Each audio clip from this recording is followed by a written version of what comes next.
Hello everyone, welcome back to my cooking channel ಅಟಿಲ್ by Pooja. Mutton gravy ತುಂಬ ಜನರ favourite recipe. So ತುಂಬ ಜನ ಡಿಫ್ರೆಂಟ್ ಸ್ಟೈಲಲ್ಲಿ ಮಾಡ್ತಾರೆ.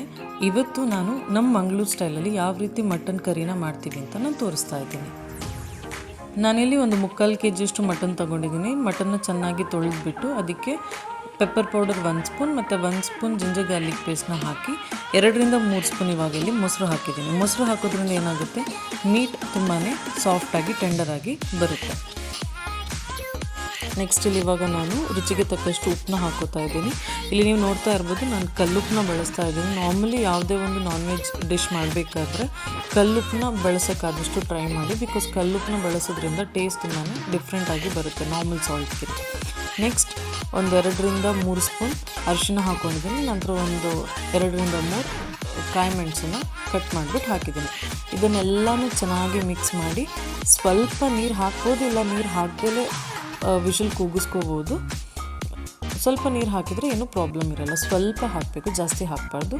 ಸೊ ಇಲ್ಲಿ ನೀವು ನೋಡ್ತಾ ಇರ್ಬೋದು, ನಾನೊಂದು 5ರಿಂದ 6 ವಿಷಲ್ ಕೂಗಿಸ್ಕೊಂಡಿದ್ದೀನಿ ಅಷ್ಟೇ. ಇವಾಗ ಇದು ತಣ್ಣಗಾಗಲಿ.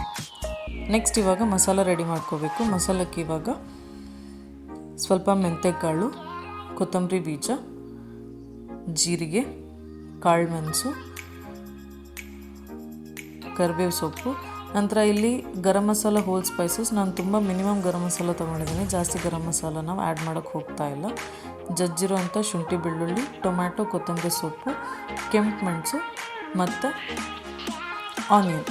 ಇಲ್ಲಿ ನಾನೊಂದು 3ರಿಂದ 4 ನೀರುಳ್ಳಿಯನ್ನು ತೊಗೊಂಡಿದ್ದೀನಿ.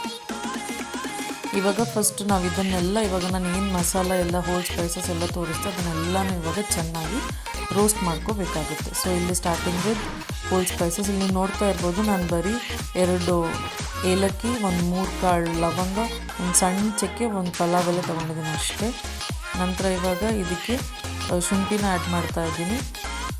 ನೆಕ್ಸ್ಟ್ ಇಲ್ಲಿ ನಾನು 2ರಿಂದ 3 ಉದ್ದುದ್ದಕ್ಕೆ ಕಟ್ ಮಾಡಿರುವಂತಹ ಈರುಳ್ಳಿನ ಹಾಕ್ಬಿಟ್ಟು ಚೆನ್ನಾಗಿ ಫ್ರೈ ಮಾಡ್ತಾ ಇದ್ದೀನಿ. ನಂತರ ಇಲ್ಲಿ ನಾನು ಬೆಳ್ಳುಳ್ಳಿನ ಯಾವುದೇ ರೀತಿ ಸಿಪ್ಪೆ ತೆಗಿಯೋಕ್ಕೆ ಹೋಗಿಲ್ಲ, ಬರೀ ಜಜ್ಜಿರೋ ಅಂಥದ್ದು, ಕಟ್ ಕೂಡ ಮಾಡಿಲ್ಲ.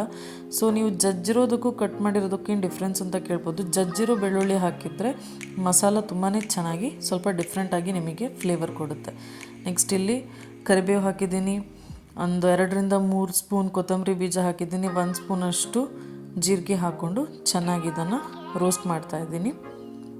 ನೆಕ್ಸ್ಟ್ ಇಲ್ಲಿ ಕಾಳು ಮೆಣಸು ಹಾಕ್ತಾಯಿದ್ದೀನಿ 1 ಸ್ಪೂನ್, ಅದನ್ನು ಚೆನ್ನಾಗಿ ಫ್ರೈ ಮಾಡಿಕೊಂಡು. ನೆಕ್ಸ್ಟ್ ಇಲ್ಲಿ ಒಂದೇ ಟೊಮ್ಯಾಟೊ ತೊಗೊಂಡಿರೋದು, ಒಂದು 8ರಿಂದ 10 ಕೆಂಪು ಮೆಣಸನ್ನು ತೊಗೊಂಡು ಮತ್ತು ಚೆನ್ನಾಗಿ ಫ್ರೈ ಮಾಡ್ಕೋಬೇಕು. ಇದೆಲ್ಲನೂ ಒಂದು 3ರಿಂದ 4 ನಿಮಿಷ ಚೆನ್ನಾಗಿ ರೋಸ್ಟ್ ಆಗಬೇಕು. ನಂತರ ಗ್ಯಾಸ್ನ ಆಫ್ ಮಾಡಿಬಿಟ್ಟು ಈ ಥರ ಕೊತ್ತಂಬರಿ ಸೊಪ್ಪನ್ನ ಹಾಕಬೇಕು. ಗ್ಯಾಸ್ ಆನ್ ಇರಬೇಕಾದ್ರೆ ಕೊತ್ತಂಬರಿ ಸೊಪ್ಪು ಹಾಕ್ಬಿಟ್ಟು, ಗ್ಯಾಸ್ನ ಆಫ್ ಬಿಟ್ಟು ಕೊತ್ತಂಬರಿ ಸೊಪ್ಪನ್ನ ಹಾಕ್ಬಿಟ್ಟು ಚೆನ್ನಾಗಿ ಫ್ರೈ ಮಾಡಿ ಅದು ತಣ್ಣಗಾಗಲಿ. ಇಲ್ಲಿ ನಾನು ಮಟನ್ ಗ್ರೇವಿ ಮಾಡೋಕ್ಕೆ ಮಣ್ಣಿನ ಪಾತ್ರೆನ ತೊಗೊಂಡಿದ್ದೀನಿ. ಸೊ ನಾನು ಯಾವತ್ತೂ ಹೇಳೋ ಥರ ಎಣ್ಣೆ ಮತ್ತು ತುಪ್ಪ ಎರಡನ್ನೂ ಈಕ್ವಲಾಗಿ ಹಾಕ್ಕೋಬೇಕು. ನಂತರ ಅದು ಬಿಸಿಯಾದ ನಂತರ ಇಲ್ಲಿ ಕಟ್ ಮಾಡಿಟ್ಕೊಂಡಿರುವಂಥ 1ರಿಂದ 2 ಆನಿಯನ್ ಹಾಕ್ಕೊಂಡು ಚೆನ್ನಾಗಿ ಇವಾಗ ಅದನ್ನು ಫ್ರೈ ಮಾಡಬೇಕು.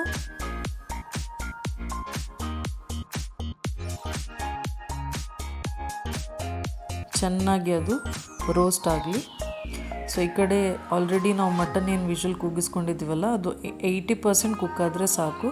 ಅದು ಕುಕ್ ಆಗಿದೆ ಅಂತ ಕನ್ಫರ್ಮ್ ಮಾಡ್ಕೊಳ್ಳಿ, ಇಲ್ಲಾಂದರೆ ಇನ್ನೂ 1 ವಿಷಲ್ ಕೂಗಿಸ್ಕೊಳ್ಳಿ. ಸೊ ನೆಕ್ಸ್ಟ್ ಇಲ್ಲಿ ನಾನು ಅದಕ್ಕೆ ಕರಿಬೇವು ಹಾಕಿದ್ದೀನಿ. ನಂತರ ಇಲ್ಲಿ ಏನು ನಾನು 80% ಕುಕ್ ಮಾಡಿ ಇಟ್ಟಿದ್ದೀನಲ್ಲ ಮಟನ್, ಅದನ್ನು ಇವಾಗ ಇದಕ್ಕೆ ಹಾಕೋತಾ ಇದ್ದೀನಿ.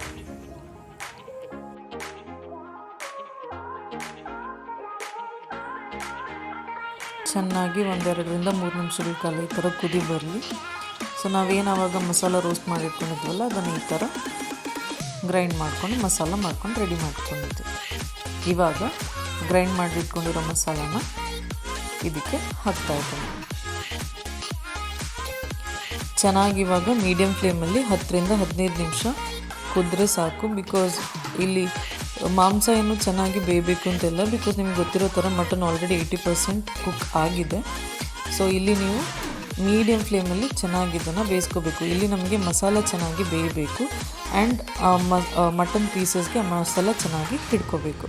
ಸೊ ಇಲ್ಲಿ ಸೀಸನಿಂಗ್ ಚೆಕ್ ಮಾಡಿ ಉಪ್ಪಿದೆಯಾ, ಖಾರ ಕರೆಕ್ಟಾಗಿದೆಯಾ, ಹುಳಿ ಎಲ್ಲ ಕರೆಕ್ಟಾಗಿದೆಯಾ ಅಂತ ಚೆನ್ನಾಗಿ ಚೆಕ್ ಮಾಡಿಕೊಂಡು ಈ ಥರ ಮೇಲ್ಗಡೆ ಎಣ್ಣೆ ಥರ ಈ ಥರ ಫಾರ್ಮ್ ಆದರೆ ಮಟನ್ ಚೆನ್ನಾಗಿ ಕುಕ್ ಆಗಿದೆ ಆ್ಯಂಡ್ ನಮ್ಮ ಮಂಗಳೂರಿಯನ್ ಮಟನ್ ಗ್ರೇವಿ ರೆಡಿ ಆಗಿದೆ ಅಂತ ಅರ್ಥ.